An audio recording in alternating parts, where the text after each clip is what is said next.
The United States Navy Judge Advocate General's Corps has indicted vice presidential candidate and Minnesota Governor Tim Walz on charges of defrauding the U.S., mischaracterizing his military service, and seditious conspiracy, Real Raw News has learned.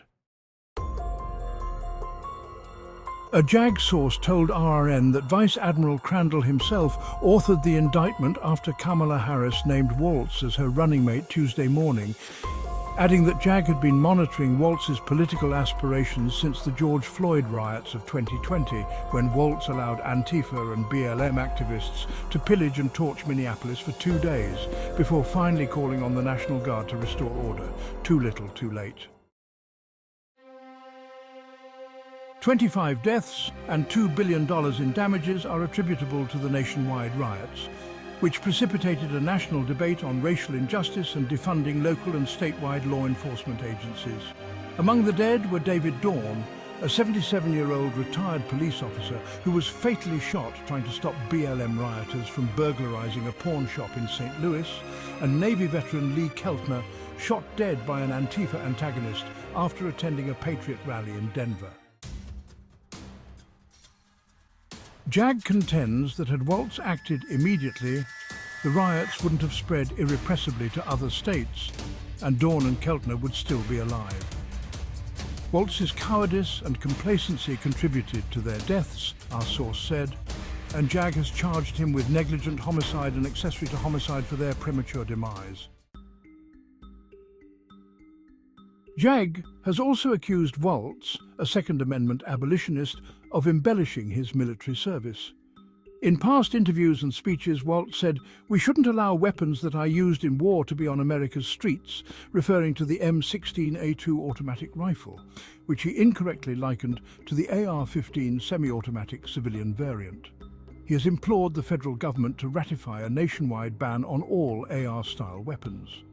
More importantly, however, Walz never carried weapons of war into war because he had not fought in any conflicts, nor seen a combat zone.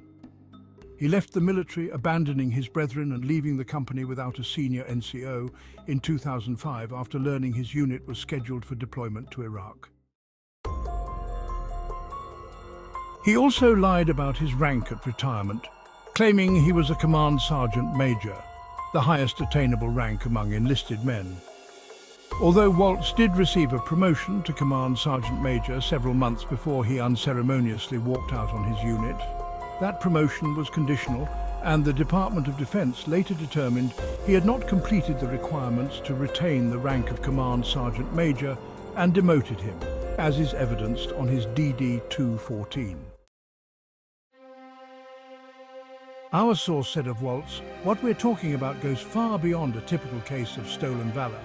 Those stolen valor guys typically lie to score with women, get a few drinks at a bar, or get a 5% discount at Denny's. What Walz is doing is deceiving a nation to improve his public opinion. We take this offense very seriously." He added that Admiral Crandall has physical evidence proving that Walz already authored a proposal to nullify the Second Amendment and use an expanded Department of Homeland Security to warrantlessly trespass the homes of all registered firearms owners. Walz's scheme would empower Homeland to seize firearms in contravention of the Fourth Amendment.